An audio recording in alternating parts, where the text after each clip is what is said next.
일단 오늘 제가 말씀드릴 내용은 보시는 바와 같이 도시재생 지역 내 마을관리협동조합, 그 중에서도 거점 시설에 기반한 마을식당에 관련된 내용을 전년도에 진행했던 사례를 중심으로 해서 설명을 좀 드리려고 합니다. 그 전에 먼저 잠깐 제 소개를 드리면 저는 그 해피브리지 협동조합에 소속되어 있고요. 저희 회사는 그 외식 프랜차이즈 기업입니다. 그래서 국수나무라는 브랜드 혹시 들어보셨는지 모르겠는데요. 그 브랜드를 운영을 하고 있고요. 전국에 한 600개 정도 식당을 운영을 하고 있습니다. 그리고 2012년부터 그 일반 주식회사에서 협동조합으로 전환을 했습니다. 그 협동조합으로 전환을 하다 보니까 사실 사회적 경제에 계시는 분들이 여러 목적으로 그 식당에 대해 관심이 되게 많으세요. 일자리 창출을 위해서도 그렇고 조직의 수익 관점을 위해서도 이렇게 많이 진행을 하시는데 그런데 이제 컨설팅을 좀 많이 다녔습니다. 그래서 오늘은 관련된 내용들을 좀 설명을 좀 드리는 시간을 갖고, 딱히 해서 강의라기보다는 제가 외식업 한 지 한 20년 정도 됐는데 그 외식업을 좀 이렇게 좀 재밌게 푼다, 이런 관점으로 들어주셨으면 좋겠습니다. 박수 한번 더 주십시오. 네. 네, 시작하는 데 앞서서 어쨌든 저희가 거점 기반한 식당, 마을 기반 도시생제 식당이지만 결론적으로 말씀드리면 시작점은 외식업이잖아요. 외식업, 식당. 요게 이제 어떤 식으로 이제 접목이 되느냐, 그런 관점에서 설명을 드리는데, 가장 중요한 거는 그럼 식당이 어떻게 구성되어 있느냐, 우리가 외식업을 어떤 관점으로 바라봐야 될 거냐, 요거부터 좀 설명을 좀 드리고 넘어가도록 하겠습니다. 여기 보시면은 이제 딱 사지선다의 세 개처럼 나와 있죠. 식당의 핵심 3요소. 그래서 컨셉, 운영, 상권 입지, 이렇게 나와 있잖아요. 사실 외식업은 이 세 개 안에 다 들어 있습니다. 결국에는 이 세 개를 어떻게 조합하느냐, 어떻게 조합해서 상품을 만드느냐, 결국에는 이 문제예요. 이 안에서 사람은 어떻게 배치될 거며, 메뉴는 뭘 팔 거며, 어디에서 장사할 거냐, 요 관점으로 보시면 될 것 같거든요. 간단히 좀 더 설명을 드리면, 컨셉, 우리 그런 얘기 많이 하잖아요. 네 컨셉이 뭐냐 얘기 많이 하잖아요. 그럼 컨셉은 뭘까요? 네. 역시 오늘도 답변이 없습니다. 식당에서 컨셉은 일반적으로 얘기하면 가장 쉽게 접근할 수 있는 게 메뉴입니다. 메뉴. 뭘 파냐? 도대체 니네 식당에서 뭘 파냐? 물론 메뉴가 컨셉의 다는 아니에요. 요런 사례도 있어요. 예를 들면 욕쟁이 할머니 아시죠? 네, 욕쟁이 할머니.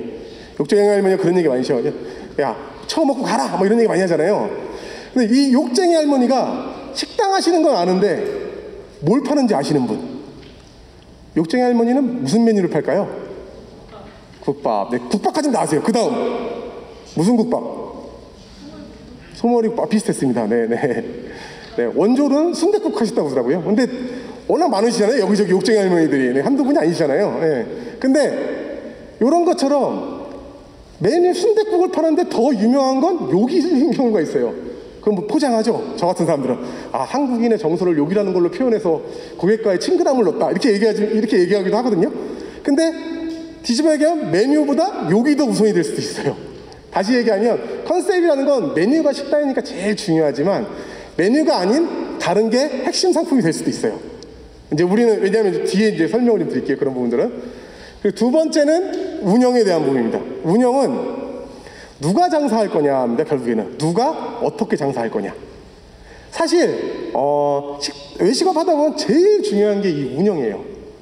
제가 이제 그 프랜차이즈업을 하다 보니까 그런 경우가 많거든요. 왜 가맹점과 본사의 분쟁 이런 걸 많이 봤거든요. 생기는 게 장사가 안 되면 컨셉 가지고는 서로 싸우지 않아요. 왜냐하면 점주도 내가 보고 판단한 거니까 그거에 대해서 부정하지 않아요. 그럼 뭐 갖고 싸우냐? 장사가 안 되면 본사는 당신이 운영을 못해서 그렇다 라고 얘기를 하고요, 점주는 니네가 자리를 잘못 잡았다, 이거 갖고 막 싸워요. 근데 저도 프랜차이즈 본사에 속해서 그런지 저도 운영 쪽이 좀 더 중요하다고 보여집니다.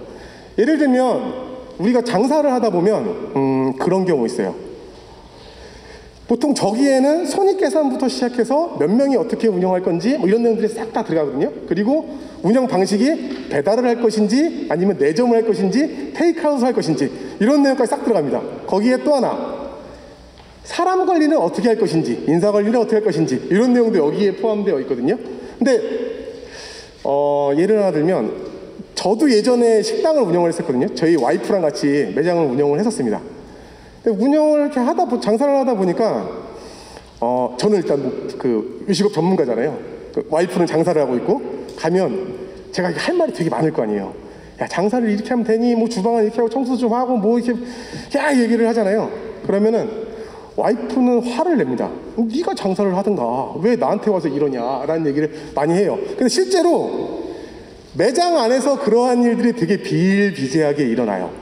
홀과 주방이 굉장히 많이 싸우기도 하고, 많이 싸웁니다. 네. 그런 경우도 많이 생기는데 결국에는 그런 것들을 다 아울러서 어떻게 매장을 끌고 나가느냐, 이게 이제 운영이거든요. 근데 제일 중요한 거는 장하게 말씀드렸지만 제일 중요한 거 하나는 결국에는 누가 할 것이냐입니다. 특히나 사회적 경제 조직에서 매장을 운영할 때 제가 뭐 여러 군데 컨설팅을 하고 교육을 해봤지만 제일 어려운 게 하나가 그거예요. 명확한 주체. 누가 운영할 거냐. 이것만 사실 딱 잘 세워도 거의 50%는 먹고 들어가요. 근데 많은 사회적 경제 조직에서 매장을 운영할 때 그 주체되는 한 분이 서 있지 못한 경우가 되게 많아요. 그러다 보니까 매장을 계속 가면서 고객을 관리해야 되고 해야 되는데 주체가 바뀌다 보니까 한 달 지나고 사람 바뀌고 한 달 지나고 사람 바뀌고 한 달 지나고 사람 바뀌고. 근데 이런 짓들 다 아시잖아요. 중국집 가서도 그런 얘기 하잖아요.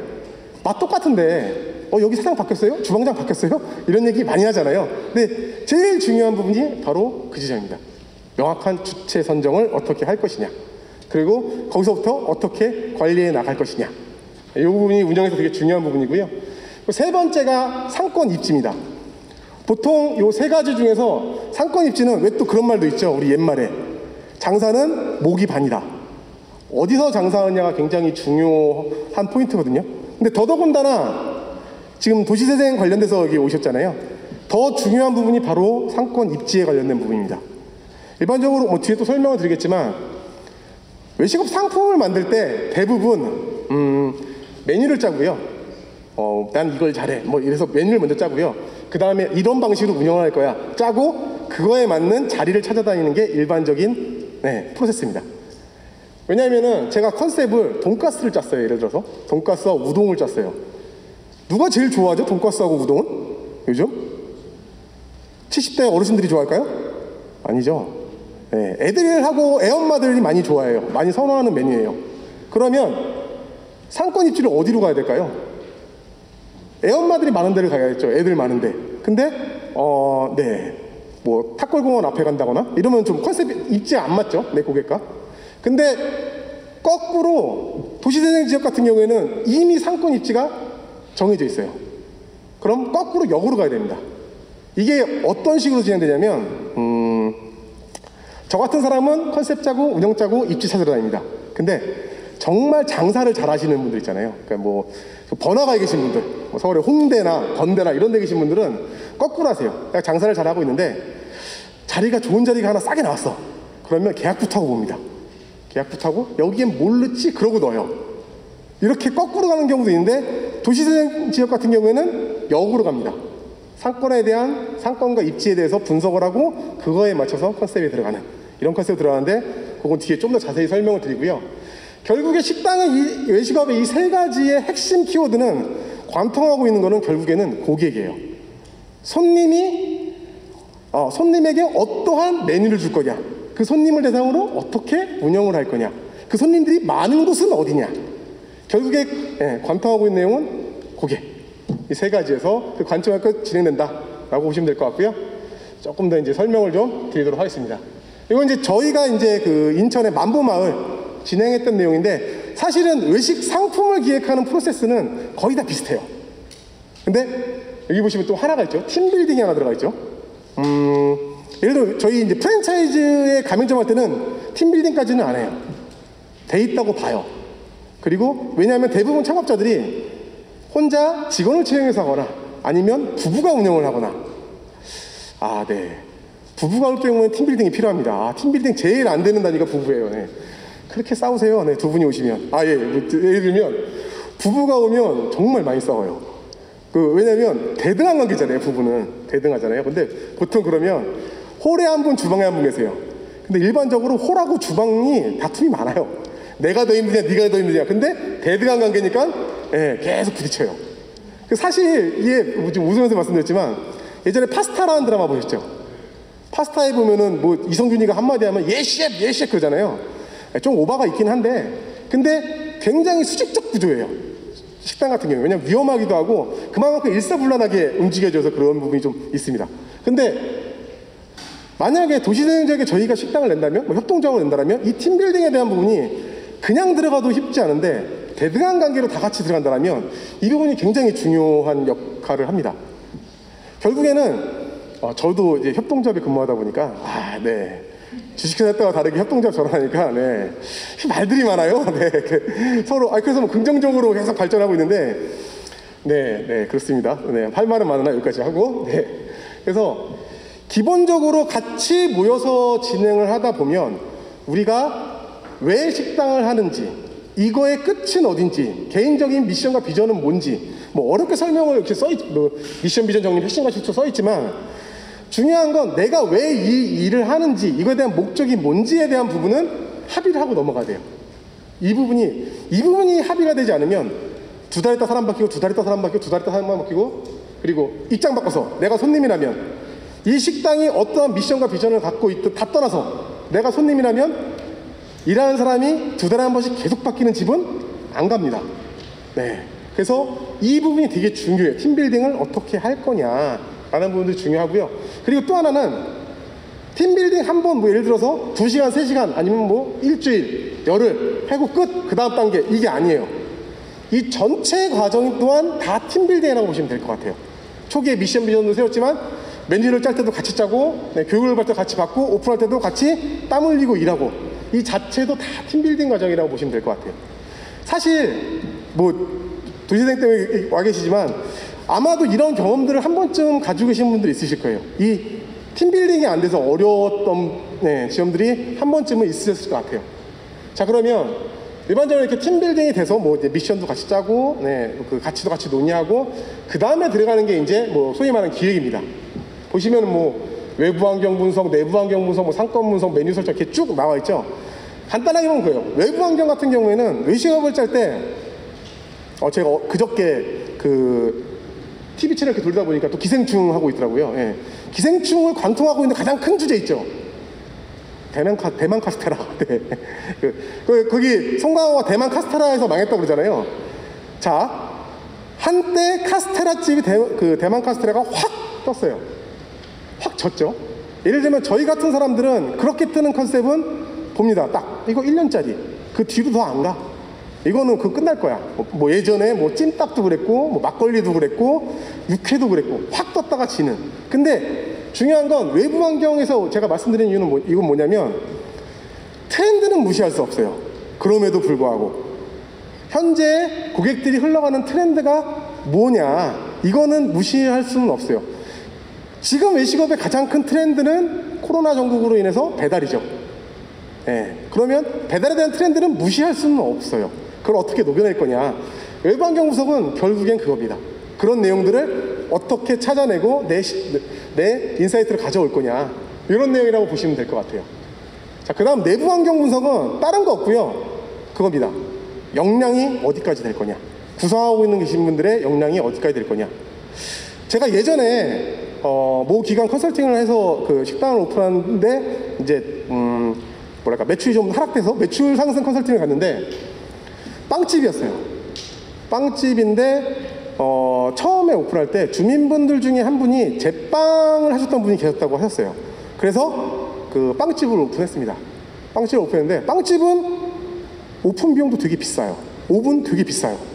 뭐 쓸만한 거 쓰면은 뭐 한 돈 1,000만 원도 넘어갑니다. 쫙 쟁여놨어요. 근데 그분이 3개월 만에 그만두셨어요. 그러면 다 무용지물입니다. 할 수 있는 거는. 그리고 제가 주방에 들어갔는데 다른 컨셉으로 바꾸려고 해도 될 수가 없어요. 왜? 한식으로 바꾸려면 가스레인지도 좀 있어야 되고 뭐 있어야 되는데 할 수가 없어요. 그런 부분들이. 자, 그러면은 그거는 운영에 대한 부분도 걸리지만 결국에는 같이 함께 하시는 분들에 대한 역량이 어디까지인지에 대한 부분이 명확히 좀 정리가 돼야 됩니다. 그래서 사실 사회적 경제에서 외식업 진행할 때는 많은 조직에서 도시락을 많이 하세요. 도시락, 그리고 뭐 점심 뷔페, 이런 한식 메뉴. 주부분들 많이 계시니까 이거는 가능하겠지. 이런 컨셉으로 많이 진행을 하시거든요. 그래서 그리고 또 하나, 내부 환경 분석에서 나오는 지점은 또 이 시설점이 나올 수 있습니다. 사람이 바뀌어도 지속적으로 할 수 있는 컨셉이 들어가야 됩니다. 요건 뭐 뒤에도 말씀드리겠지만 표준화, 얼마만큼 내가 하고자 하는 식당이 표준화가 잘 돼 있느냐, 매뉴얼을 잘 짤 수 있느냐, 그쵸? 우리 저기 손맛, 분명히 똑같은 재료여도 손맛이 들어가요. 맥도날드도 손맛에 따라서 햄버거 맛이 달라요. 매장마다 가보시면 다른 경우 있습니다. 근데 저희가 한식을 하면 더 편차는 커져요. 좁혀야죠. 내부 용량이 과연 가능한지에 대한 부분이 판단이 되어야 되고, 이거에 따라서 상권 분석을 하고 메뉴 개발까지 들어가는 게 일반적인 내용입니다. 그리고 그 다음에 로고도 좀 짜고, 그리고 우리 이름 네이밍은 뭘로 할 거냐, 컨셉에 맞는 이런 내용으로 진행된다고 보시면 될 것 같아요. 자, 그 다음이 뭐 짰을 때 이제 기획까지 들어가는데, 아까 운영과 관련된 내용들입니다. 교육이란 것. 자, 이런 경우 많아요. 식당 저도 이제 외식업 하시는 분들 많이 만나 뵈면 그런 경우 있거든요. 내가 조그만 식당 한다고 되게 뭘 내가 이런 걸 내가 뭘 할 줄 알겠어, 되게 작게 생각하시는 분들이 계세요. 근데 외식업, 식당이야말로 어떻게 보면 종합예술입니다. 여기 보시면 뭐죠? 노무, CS, 뭐 손익, 메뉴, 운영 이런 거 다 나와 있잖아요. 자, 보면 일반적으로 보면 사람을 고용하면 인사 파트죠. 대기업으로 따지면 인사과 업무를 하는 겁니다. 매출이 떨어지면 프로모션을 하거나 홍보 판촉을 합니다. 대기업으로 따지면 홍보과, 이러한 업무들을 해야 돼요. 그리고 또 비용이 들어오는 거에 대해서 넣고 빼고 해서 손익을 맞춰야 돼요. 회계, 재무 업무. 일반적으로 큰 조직은 여러 단위들이 하는 것들을 우리는 그 안에 계신 분들이 다 해야 돼요. 그것들 결코 작은 조직이 아닙니다. 자, 그러면 이러한 내용들이 이제 교육이 되면 좋죠. 오히려 외부 컨설팅을 받으시든 자체적으로 교육을 하든, 뭐 노무 교육이 필요하면 뭐 같이 하는 경우는 노무까지는 필요 없겠죠. 뭐 CS 교육이 필요할 수도 있고. 자, 보면 일반적으로는 이런 교육들이 점주가예요. 보통은. 그쵸? 사장이 하잖아요. 사장이 내가 아는 만큼 자기네 철학에 맞춰서 얘기를 하죠. 재료는 이렇게 써라, 메뉴는 이렇게 해라, 이런 얘기 하죠. 그럴 수도 있고, 아니면 저 같은 전문가를 불러 진행할 수도 있고, 아니면 중간 지원 조직이 이런 경우를 대행하는 경우도 있어요. 직접. 그래서 이게 기획되고 교육이 된 다음에 그 다음이 이제 오픈이 들어가는 겁니다. 이 과정들을 거쳐서 매장에 오픈이 된다라고 보시면 될 것 같고요. 근데 재밌는 건 이런 것 같아요. 우리 식당 오픈하면, 그 동네에 오픈하면 한 번쯤 다 가보지 않으세요? 저기 뭐 생겼대더라 라고 많이 소문도 나고 뭐 많이 한번 방문을 하시잖아요. 그리고 관심도 많이 가지고 그때. 그래서 소위 말하는 오픈빨이라는 얘기도 있잖아요. 우리 장사가 되면 한번 확 몰려온다, 이런 얘기도 있잖아요. 근데 안타까운 건 이제 뭐 이건 전체적으로 뭐 외식업 전반적으로 왔을 때 오픈 때가 되게 중요해요. 제일 중요해요. 손님들이 막 몰려올 시점이에요. 그래서 분식집 같은 경우에는 보통 2주에서 3주, 고깃집은 한 달에서 2달, 횟집은 2달에서 석 달, 방문주에 따라서 오픈빨이 있습니다. 그냥 내 매출이 아니라 손님들이 확 한번 와주는 이런 시점이 있어요. 근데 이거 우리 매출인가요? 아니죠. 그때 되게 잘해야지 손님을 잡는 거잖아요. 근데 제일 중요한 시점인데 제일 어설픈 시기이기도 하죠. 교육받고 뭐하고 했다고 해도 팀빌딩도 안 돼 있고 뭐 이것저것 다 안 되어 있고 손님들은 뭐라 하시니 정신은 없고, 되게 중요한 시점인데 제일 소위 말하는 전투력이 떨어질 시점이에요. 그러다 보니까 중요한 건 오픈에 급급하는 게 중요한 게 아니라 이 과정들을 얼마만큼 충실히 겪느냐. 그래서 뭐 가오픈도 해보고 지인들도 불러서 장사도 해보고 하는 것들이 그런 이유들이거든요. 근데 왕왕 우리는 월세에 치여서 그냥 바로 오픈을 하고 하는 경우들이 되게 많이 있어요. 그러지 마시고 다 프로세스를 거쳐서 천천히 장사를 진행하는, 실제로 일반 사례도 보면 그런 사례 있습니다. 오픈이 되니까 사람들이 막 몰려오잖아요. 막 몰려오니까 어깨 소위 말하는 뽕이 이만큼 들어가는 거예요. 와, 나는 이제 대박이 났구나. 아, 터지는구나. 손님들한테 막 버르장물 없이 해요. 아, 그 줄 좀 쓰세요. 줄. 우리 집은 줄 서야 먹을 수 있어요. 뭐 이런 얘기 진행하면 석 달 있다가 쭉 꼬꾸라집니다. 쭉 꼬꾸라져서 결국에는 폐업까지 가는, 악수도 나가는 이러한 구조들이 나올 수 있습니다. 그래서 중요한 건 이 과정 전체는 다 팀빌딩의 과정이고, 이 과정들을 거쳐서 오픈까지 갔을 때 네, 고객 접점에서 충분한 숙련도가 되고 나서 오픈하는 게 중요하다라는 말씀을 드리고 싶습니다. 자, 이거 실제 사례인데요. 이제 작년에 저희 진행한 건데 인천에 있는 만부마을 사례입니다. 보시면 대략 인구수는 1,300명 규모, 그리고 좀 노후화되어 있고요. 고령화 인구들이 좀 많이 있었고, 그리고 주민들이 좀 친밀한 이웃 관계가 좀 형성이 되어 있었고. 자, 이거는 제가 여기서 받는 인사이트는 겁니다. 상권 분석입니다. 1,300명 규모의 마을이라고 말씀드렸잖아요. 여기는 주거 상권이에요.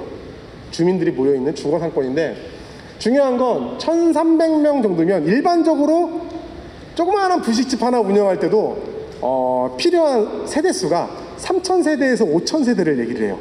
그런 거에 비하면 2인만 잡아도 6,000명, 7,000명 뭐 필요하죠. 근데 굉장히 상권이 작죠.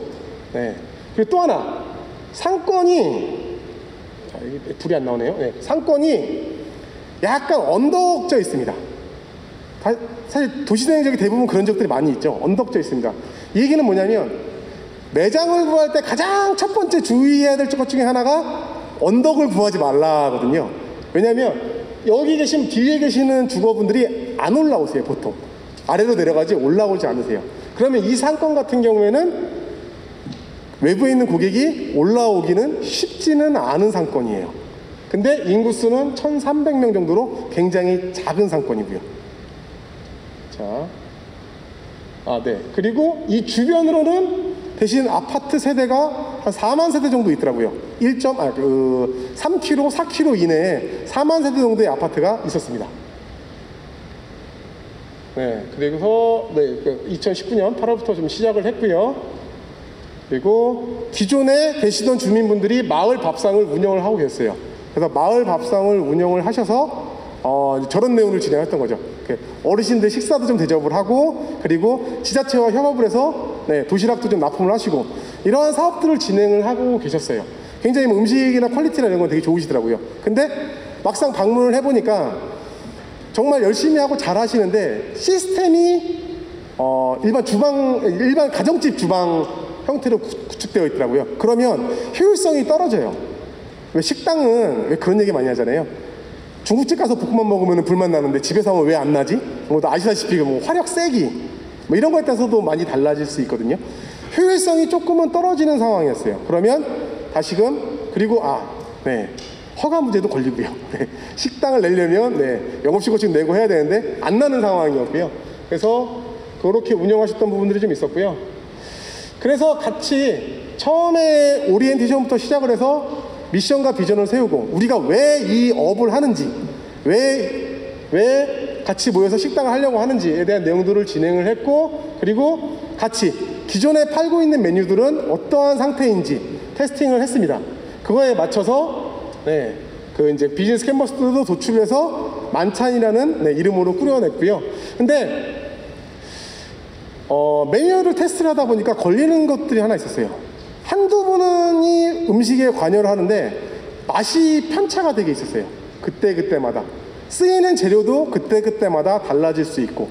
그래서 사실은 그럴 경우에는 도시락이라는 컨셉으로 가면 나쁘지 않죠. 매일매일 바뀌는 도시락, 이런 컨셉으로 가면 되게 좋겠죠. 근데 어찌됐건 모토는 누가 오더라도 같은 맛을 낼 수 있는 컨셉, 이게 구축이 되어야 된다라고 판단을 해서 메뉴는 저희가 새로 제안을 해드렸어요. 표준화된 메뉴로. 자, 보통 여기는 조금 불편할 수도 있는데, 식당을 생각하시면 로망들이 있으세요. 내가 아침에 새벽장 봐서 정말 좋은 식재료 쫙 골라가지고 이거 가지고 쫙 재료 다듬어가지고 음식을 만든다, 뭐 이러한 로망들이 있고, 또 제가 아는 셰프 한 명이 그 식당을 매장을 냈는데, 이제 양식 쪽이었는데 모든 소스를 다 만들었어요. 직접 매장에서 한 3일 끓이고 뭐 하고 다 만들었어요. 그래서 교수님을 불러서 자랑을 했습니다. 이거 보십시오 교수님, 제가 배운 대로 다 만들고 있습니다. 돌아온 대답은 뒤통수 한 대 맞으면서, 야 제품 써, 이걸 언제 만들고 있냐, 이런 얘기를 하셨거든요. 그러니까 뭐냐면 나의 역량이, 그러니까 매일매일 새벽장을 갈 자신 있으면 그렇게 해도 돼요.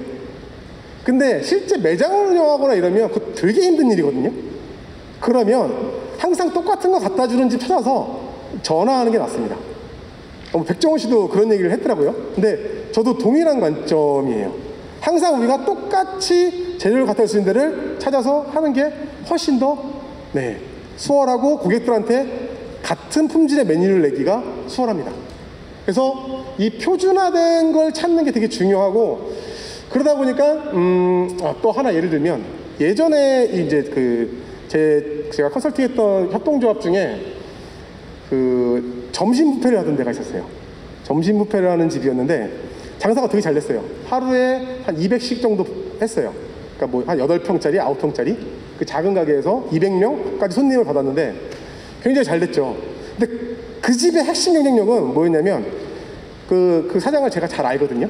그 대표를 잘 아는데, 이 대표님은 요리 못해요. 전혀. 요리학원을 다닙니다. 요리학원을 다니는데, 요리학원 다니는 이유는 이거 녹화하고 있는데. 요리학원 다니는 가서 선생님 어떻게 이쁜 분 없나 보러 가는 그 목적이었어요. 한 2번 가고는 크게 배울 건 없네 라고 얘기했는데, 이 친구는 뭘 잘했냐면 양념을 잘 썼어요. 무슨 양념을 잘 썼냐, 빨간색 매운 양념 하나, 제품입니다. 간장 까만색 양념 하나, 요 2개 가지고 제육볶음부터 닭도리탕까지 매일매일 바뀌는 메뉴를 만들어냈어요. 근데 장사는 굉장히 잘 됐습니다. 그러니까 중요한 건 대신 그 친구는 저건 많이 했어요. 무조건 고기를 많이 줬어요. 핵심 차별에서 그거죠. 뛰어난 손맛이라기보다는 제품에서 나오는 오뚜기에서 나오는 제품에서 나오는 그 일관적인 맛을 맞췄는데 장사는 굉장히 잘 됐어요. 그 상권에서 핵심 타겟은 40대 남성이었거든요.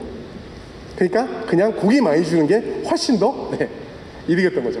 자, 그래서 이 표준화에 대한 부분은 되게 중요합니다.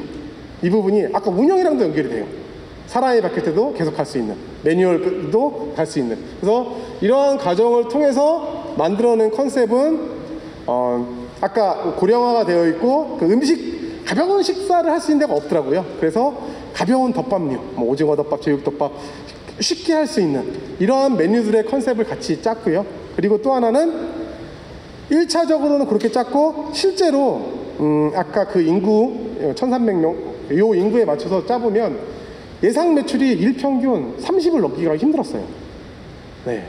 뭐 예측컨대 20에서 30 사이 왔다 갔다 요 정도, 이건 나와도 나쁘지 않은 이런 그 상권력이었어요. 그렇다면 이걸 보완할 게 뭐가 있겠느냐. 그래서 1차는 가벼운 덮밥류, 또 쉽게 할 수 있는 컨셉이 들어가고, 2차는 배달. 이 메뉴와 플러스 알파된 돈가스류나 이런, 아까 주변에 4만 세대의 아파트가 있다고 그랬잖아요. 이 아파트로 배달을 갈 수 있는 젊은 주부들이 많더라고요, 거기가. 그래서 뭐 돈가스나 이런 거 배달할 수 있는 컨셉이 2차로 붙이고, 그리고 3번째가 공간이 좀 넓더라고요. 그래서 그 친밀한 관계가 유지되고 있어서 조그마한 카페, 동네 사랑방 같은. 솔직히 카페 같은 경우에는 수익이 될 거라고 보지는 않아요, 이 상태에서는, 요 매장에서. 근데 그렇게 해서 자연스럽게 매장으로 유도할 수 있는 이러한 컨셉으로서 정리를 했습니다. 중요한 내용은 뭐다? 표준화. 어떻게 표준화해서 이거를 끌고 갈 것이냐, 이런 관점으로 접근을 했습니다. 자, 이런 과정들을 보통 7월부터 11월까지 진행을 좀 했는데요. 하다 보니까 그런 것들이 있더라고요. 각 단위가 정말 이게 딱딱 여기 되게 잘 맞아갔거든요. 시점마다 지자체와 중간지원 조직과 컨설팅 조직, 이 시점마다 잘 맞아 돌아가니까 오히려 시너지는 굉장히 잘 나더라고요. 그리고 또 하나는 이런 사례를 하다 봤을 때 중요한 것 중에 하나가 이제 여기도 갔었는데, 선진지 견학. 보통 많이 가시잖아요. 어디가 잘하고 있으면 가서 이제 벤치마킹도 하고 많이 하잖아요. 외식업 같은 경우에는 특히나 이 사회적인 떠나서 저희도 외식 상품을 기획을 할 때 그거 많이 합니다. 시장 조사를 되게 많이 해요. 이런 컨셉이 있는지 없는지. 그리고 뭘 하냐면 보통 아이템들은 금방 나와요. 야, 이런 거 하면 어때? 라고 해서 금방 그려져요. 근데 얘가 될지 안 될지에 대한 의구심이 있거든요. 그리고 구현을 할 수 있을까 없을까. 그럴 때 뭐 하냐면, 대한민국은 제가 자부하건대 외식업 관련돼 가지고는 거의 세계에서 최강이라고 생각을 합니다. 웬만한 컨셉 내가 그린 거 인터넷 뒤져보면 어딘가에선 그 컨셉이 있어요. 어딘가에는. 왜냐하면 대한민국은 식당이 60만 개가 넘거든요. 80명당 하나, 200명당 한 개가 필요한데 굉장히 치열한 시간입니다. 찾아보시면 어딘가에는 있어요. 그러면 가서 보시고, 아, 누가 먼저 하고 있네, 이게 아니라, 오케이, 누가 하고 있는데, 거기다가 잘 돼? 땡큐, 먼저 검증을 해줬네, 이렇게 접근하시면 빠르세요. 그래서 저희도 같이 마을 기업이나 아니면 일반 외식 기업이나 아니면 협동조합 중에서 잘 되는 컨셉트를 같이 방문을 많이 드렸어요. 거기서 배워오는 것도 많고, 그 작업들을 꼭 좀 해야 될 것 같다라고 보여지고요. 자, 그래서 뭐 지속적으로 아까 것처럼 팀빌딩하고 메뉴에 대한 테스팅 같이 하고 컨셉 같이 짜고 뭐 디자인이나 이런 것도 같이 설계를 해서 쭉쭉쭉쭉 설계를 했습니다. 자, 그 만부마을 같은 경우에는 근데 안타깝게 아직 오픈을 못했어요. 중공이 안 떨어져서. 근데 중요한 거, 그런 시점이 되게 중요한 것 같아요. 사실 조금 아쉬운 지점은 준공 시점이 조금 뒤로 밀렸거든요. 그 앵커 시설에 대한 준공이 조금 뒤로 밀려서 원래는 12월, 1월 이때 준공이 돼서 교육이 다 끝나고 매장에 들어가서 오픈하고 쭉 한 방에 갔어야 되는데 그 지점이 조금 아쉬워요. 준공 안 떨어지면 못하니까. 계속 조금씩 밀렸는데, 그러다 보니까 사실은 좀 처지는 게 있어요. 왜 그렇잖아요. 쫙 갈 때 왜 우리 고기도 계속 먹어야지 많이 먹잖아요. 중간에 한 번씩 끊기면 많이 못 먹잖아요. 근데 쭉 팀빌딩하고 교육까지 해가지고 쭉 가는데 오픈해야 되는데 텀이 딱 걸리니까 좀 기다리다 보니까 사실은 팀빌딩이나 이런 것도 거기서 이제 좀 이렇게 이제 못 기다리고 나가시는 분도 계시고 이런 거 있거든요. 그래서 사실은 되게 중요한 지점인 것 같아요. 그런 일정을 정말 딱 맞추는 게 이게 사실 이렇게 말씀 들어보니까 쉬운 일은 아닌 것 같은데 그런 지점들이 좀 되게 좀 필요하지 않나라는 생각이 들고요. 좀 아쉽죠. 딱 여기서 그래서 오픈을 했고 매출은 얼마가 나왔고 이렇게 하면 성공합니다까지 보여드리면 좋겠는데 그 숫자가 없는 게 참 아쉽네요. 그래서 다시 한번 정리를 해드리면, 일반적으로 외식업에서 팀빌딩을 하지는 않지만 저희 사직강좌 진행할 때는 팀빌딩이 굉장히 중요하다. 그리고 또 하나 컨설팅을 진행하다 보면 그런 경우들이 좀 있어요. 협동조합을 만들면 모든 게 다 해결될 거라고 생각하시는 분들이 있거든요. 근데 결코 그렇지 않잖아요. 저도 협동조합에서 근무하지만 더 어려운 부분도 많이 있거든요. 이 시너지 내는 부분들이. 장점을 하나 말씀드릴게요. 그 대신에 아까 말한 것처럼 협동조합은 팀빌딩도 어렵고 뭐 이런 부분이 있지만 장점을 하나 말씀드릴게요. 저희 기업이 원래 주식회사였습니다. 아까 말씀드린 것처럼. 근데 12년도에 협동조합으로 전환을 했어요. 전환을 했던 이유는 하나였습니다. 더 이상 사업을 확장하기가 어려울 것 같다. 주인 노동을 하자. 그러면 좀 더 발전할 수 있지 않겠느냐라는 부분에서 전환을 했거든요. 근데 그거는 어디서 인사이트를 얻었냐면, 저희가 관리하거나 뭐 가맹점을 보거나 이랬을 때 그런 거 있습니다. 일반적으로 식당 조그마한 분식집 보시면 10평짜리 김밥천국 보시면 매출이 예측이 돼요. 4명 들어있으면 그 매장은 80에서 100만 원 팝니다. 하루에. 5명 들어있으면 100만원에서 120만원 팔아요. 한 명당 25만원 전후 팔아요. 한 명당. 그렇게 봅니다. 일반적으로 의식업에서. 근데 이거를 무시하는 게 사실 누구냐면, 아까 그렇게 싸운다는 부부가 들어가면 둘이서도 8, 90만원 팔아요. 소위 말하는 전투력이 다릅니다. 내 거 할 때와 직원들이 할 때 전투력이 다릅니다. 또 다시 얘기하면 저희도 외식기업이다 보니까 직영점 되게 많이 운영해요. 지금은 뭐 다들 잘하고 있는데 초창기에는 직영점에서 돈이 그렇게 안 벌려요. 수익이 안 나요. 그게 뭐냐면 거기 계신 분들은 누구냐? 다 전문가들이에요. 외식업. 근데 처음 하시는 가맹점주님보다 전투력이 약해요. 왜? 직원이니까. 그러니까 저희는 주인 노동 때문에 일반 기업에서 주식회사에서 협동조합으로 전환해서 그래도 좀 잘 된 케이스입니다. 아까 말씀드린 것처럼 협동조합으로 창업하면 되게 어려워요. 말도 많고 뭐 이것저것 뭐 행사도 해야 되고 이것저것 뭐 조율도 해야 되고 어려움이 있지만, 정말 잘 자리가 잡아서 주인 노동이 들어가기 시작하면 그 어떠한 고용 노동보다도 시너지를 낼 수는 있습니다. 그 지점에서는 중요한 건 팀빌딩, 공통의 목적, 비전, 미션, 이거를 어떻게 설계할 거냐, 이 부분이 다시 한번 중요하다라고 말씀을 드리고 싶어요. 그리고 제가 계속 강조하죠. 딱 팀빌딩은 팀빌딩 과정으로만 끝나는 게 아니다. 전체 과정, 오픈까지의 과정 자체가 전부 다 팀빌딩이다 라고 보시면 됩니다. 자, 그리고 그랬을 때 이제 외식업에 대한 수합 분석, 그리고 현재의 환경은 어떤지, 위기는 뭐가 있는지, 우리의 강점은 뭔지, 약점은 뭔지, 이거에 대한 분석, 아까 말씀드린 것처럼 이게 상권 분석, 그리고 내부 환경, 외부 환경, 이런 분석들을 철저히 할 필요가 있고요. 그 중에서도 필요한 거는 저희는 상권 분석. 이미 설정되어 있는 도시 재생 지역, 이 지역의 상권의 특징은 뭐냐, 관광지인지, 주거 상권인지, 오피스 상권인지, 이거에 따라서 다 상품이 달라질 수 있습니다. 그렇죠? 네. 그래서 굉장히 중요한 부분은 상권 분석. 내 상권에 대한 특징을 얼마나 정확히 분석하느냐, 이 부분이 굉장히 중요하다고 또 보여집니다. 자, 그 다음이 그랬을 때 운영을 어떻게 짤 거냐. 예를 들면 근무하는 분들이 12시간 풀로 6일, 주 6일 일할 거냐. 일반적으로 식당은 그렇게 일하거든요. 네, 주 6일, 여전히 주 6일에 12시간 근무해요. 이렇게 짤 거냐, 아니면 주 5일에 쪼개서 짤 거냐, 이런 거는 저녁만 연결되어 있죠. 몇 명을 우리가 일자리를 창출해야 되냐, 이거에 따라서도 달라질 수 있죠. 비용을 좀 낮추더라도. 네. 아마 성향에 따라 다를 수 있을 것 같아요. 경력단절 여성을 쓰면 짧은 시간을 잘라는 게 유리할 수도 있고, 그렇지 않은 경우에는 좀 긴 타임을 넣을 수도 있고.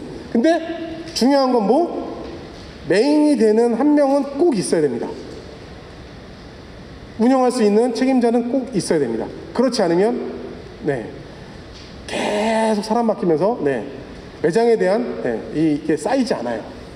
자, 그리고 이런 게 됐을 때 내 브랜드를 어떻게 설계할 거냐, 뭐 CI도 만들고 뭐 이런 거 만들고 이렇게 진행을 해야 되는 거고요. 그리고 이렇게 됐을 때 손익은 어떻게 될 건지. 사실 많이 간과를 해요. 사회적 경제에서 외식업을 하면 손익이 얼마나 날 거냐 간과를 많이 해요. 근데 저는 이런 말씀 드리고 싶어요. 아니, 몸이 움직였으면 자본주의 사회잖아요. 돈이 들어와야죠. 인건비 나와야죠. 우리가 움직이는 이 손익이 나올 거냐 안 나올 거냐. 일반적으로 아까 제가 그 만보마을 같은 경우 그냥 영업을 하면 매점은 20에 30 정도 나올 거라고 했잖아요. 그 정도 운영하면 한 명이에요. 혼자 해야 돼요. 둘 들어가는 순간 마이너스예요. 100%. 한 명 운영해도 임대료 안 들어가고 어쩌고 하면은 그래 뭐 인건비 조금 나오겠죠. 그 정도예요. 그러면 절대 매출을 어떻게 올릴 거냐, 이 부분까지도 고민을 해야 됩니다. 우리가 항상 손익에 대해서는 조금 터부시하고 뭐 이랬으면 됐지 뭐 이랬는데 움직였으면 돈을 벌어야 된다, 이런 관점으로 접근을 해야 될 것 같습니다. 자, 일반적으로 요거는 저희가 저기 컨설팅을 해보고 하니까 되게 어려워하시는 부분들, 그러니까 사회적 경제에서 외식업을 진행할 때 난 이런 것들이 어렵더라, 이렇게 분포가 되어 있더라고요. 실제로 보면 여기 보면 사람 조직, 교육, 협동조합 운영, 결국에는 다 사람에 관련된 문제예요. 이거에 대한 부분들은 반대로 똑같아요. 이게 협동조합 운영을 안 해도 일반 식당도, 제가 지금 컨설팅하는 일반 프랜차이즈 본부가 하나 있거든요. 거기 이제 매장을 얘기를 하는데 똑같아요. 그 친구도 똑같은 얘기를 하더라고요. 아, 정말 사람만, 인력만 어떻게 해결했으면 정말 재밌게 잘할 수 있을 것 같은데 이게 안 되겠다, 안 된다. 왜냐하면은 지난달에 3명 뽑아가지고 같이 으쌰으쌰 하는데 1명 남았어요. 지금 뭐 잘못했어요? 밥 안 줬어요? 밥 안 주면 나갈 수 있거든요. 되게 예민한 문제거든요. 근데 자기는 다 했다. 급여도 보통 280 주는데 자기는 310 줬다. 근데 뭐 어떡합니까? 근데 이 일반 식당도 마찬가지고 이 사람에 관련된 문제들이 사실은 가장 중요합니다. 이 운영에 대한 부분들, 결국에는 사람이 운영하는 거여서 이 부분이 가장 중요하고요. 뭐 식당에 관련된 부분도, 이것도 어떻게 보면 식당 운영도 결국은 사람과 관련된 문제예요. 이 부분도 풀어보면. 그리고 사업 예산에 관련된 부분이 있는데 이 부분은 사실 그게 가장 많았던 것 같아요. 적시성, 언제 예산이 쓰여지느냐, 이런 부분들이 좀 많이 주안점으로 왔던 것 같습니다. 보면, 그래서 그 얘기를 다시 한번 설명을 드리면, 예산 같은 경우에는 그런 경우가 많이 있습니다. 저희가 보통 지자체가 있고 중간 지원 조직이 있고 이렇게 사업을 진행하잖아요. 그러면 요거는 이제 저도 이제 외식으로는 이제 사회적 컨설팅하면서 이제 좀 당부의 말씀 이렇게 말씀을 드리면 그런 것 같아요. 예산을 쓸 때 안 보이는 예산들이 있어요. 예를 들면 식당 오픈하다 보면 개설비 이런 거 들어가잖아요. 뭐 인테리어 비용 뭐 이런 거 들어가잖아요. 얘는 눈에 보여요. 평당 얼마 뭐 해서 예산 얼마가 필요하다라는 게 보여요. 근데 실제로 필요한 비용은 아까 오픈 초 되게 중요하다고 그랬죠. 이때 돈을 많이 써야 되거든요. 사실 홍보도 해야 되고 프로모션도 해야 되고, 왜 어디 보면은 오픈 기념 반값에 이런 거 막 날리잖아요. 그게 다 돈이잖아요. 그게 예산이잖아요. 근데 그런 예산은 사실은 눈에 안 보니까 잘 안 잡아요. 근데 아까 말씀드렸죠. 오픈초가 제일 중요하다고 했잖아요. 전에 저희가 그 데이터를 조사해 보니까 오픈초에 100만 원 넣어서 행사하는 게 오픈 1년 지나서 200만 원 넣어서 행사하는 것보다 효과는 2배가 더 좋아요. 예를 들면 오픈초에 비용을 쓰면 1년 후보다 효과는 2배로 나오고 비용은 반으로 줄어요. 그 오픈초에 그렇게 막 예산도 그렇게 쏟아부어야 되는데 안 잡혀 있어요, 예산이. 그래서 요새는 전단지는 안 뿌리지만 예를 들면 전단지들 뿌리고 뭘 하고 세일해가지고 재료도 좀 사야 되고 해야 되는데 예산이 없어. 그래서 시작부터 이렇게 좀 위축돼서 가는 경우도 있어요. 이런 부분들을 잡아야 될 것 같습니다. 눈에 보이는 예산은 잡아요. 근데 눈에 보이지 않는 이런 것들은 예측을 하거든요. 예비비라는 항목으로 해야 되는 부분이 있고요. 그리고 이제 지속가능에서 식당 운영에 관련된 부분은 아까 말씀드렸다시피 표준화에 대한 부분을 또 말씀을 드리잖아요. 제가 이렇게 사실 컨설팅 하고 다니면 그런 경우 많거든요. 매뉴얼 잡아달라고 하는 분들 되게 많으세요. 식당 매뉴얼을 잡아주세요 라고 얘기하는 데가 많은데, 일단 먼저 하는 얘기는 그거고, 매출부터 손익분기점 넘기시고 매뉴얼 잡으시죠. 손익분기가 안 넘는데 매뉴얼이 무슨 의미가 있겠습니까? 그리고 또 표준화가 돼야 매뉴얼을 잡을 수가 있잖아요. 이거에 대해서. 감으로 적당히. 우리 제일 어려운 게, 요리 프로 볼 때 제일 어려운 게 그거잖아요. 어르신들이 나와가지고 김수미 선생님 나오셔가지고 이렇게 이거 조금 적당히 어렵잖아요. 이런 거 표준화를 해 주셔야 돼요. 저희가 하는 외식업은 요리가, 엄밀히 따지면 요리가 아니라 조리예요. 자, 한 가지, 시간 다 돼가는데 빨리 해야 되는데 말씀드리면, 식당 가서 우리 냉장고를 부탁해 보셨죠? 냉장고를 부탁해 보면 셰프들이 몇 분 내에 음식을 만들죠? 15분이죠. 대단하잖아요. 저도 보면 깜짝깜짝 놀래요. 15분 내에 어떻게 이런 음식을 만들지? 굉장하죠. 그분들은 처음 보는 냉장고에서 처음 15분 만드니까 굉장한 겁니다. 반대로 우리가 식당을 갔어요.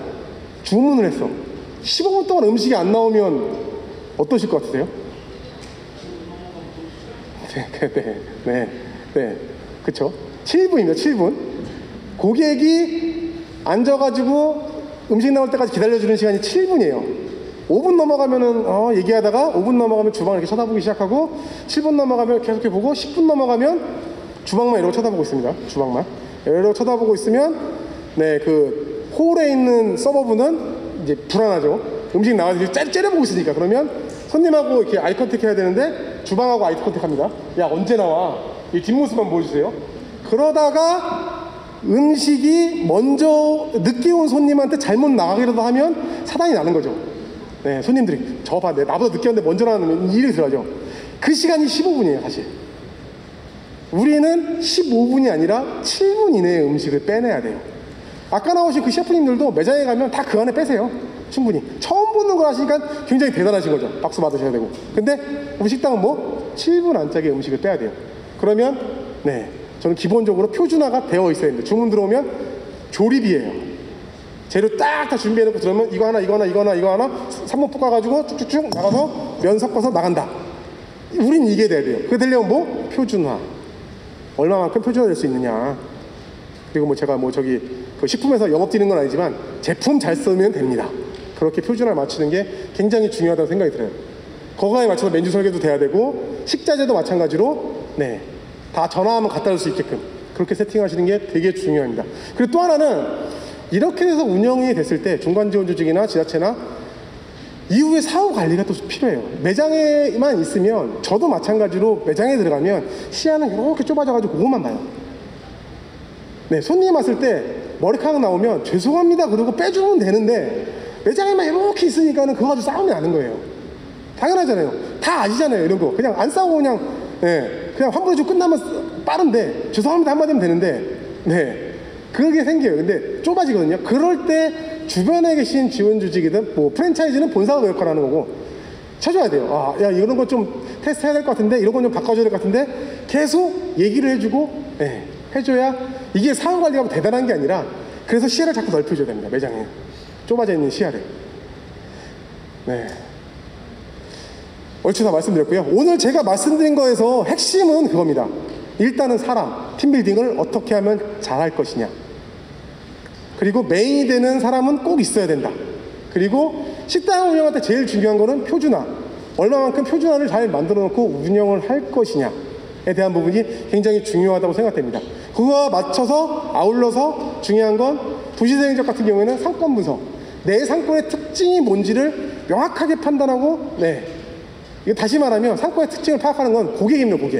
고객이 누군지를 정확하게 설정을 해놓고 거기서 이 모든 것들이 이루어지면 조금 더 성공에 다다를 수 있을 것 같습니다. 요즘 코로나로 인해서 되게 어려워요, 외식업. 작년보다는 조금 난데 정말 제가 20년째 외식업 하는데 이렇게 힘들었던 적은 없었던 것 같아요.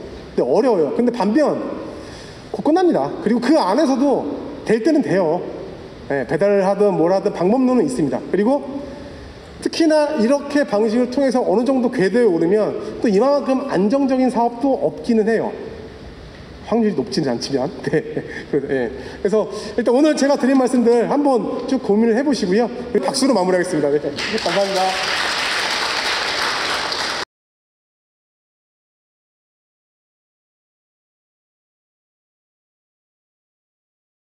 you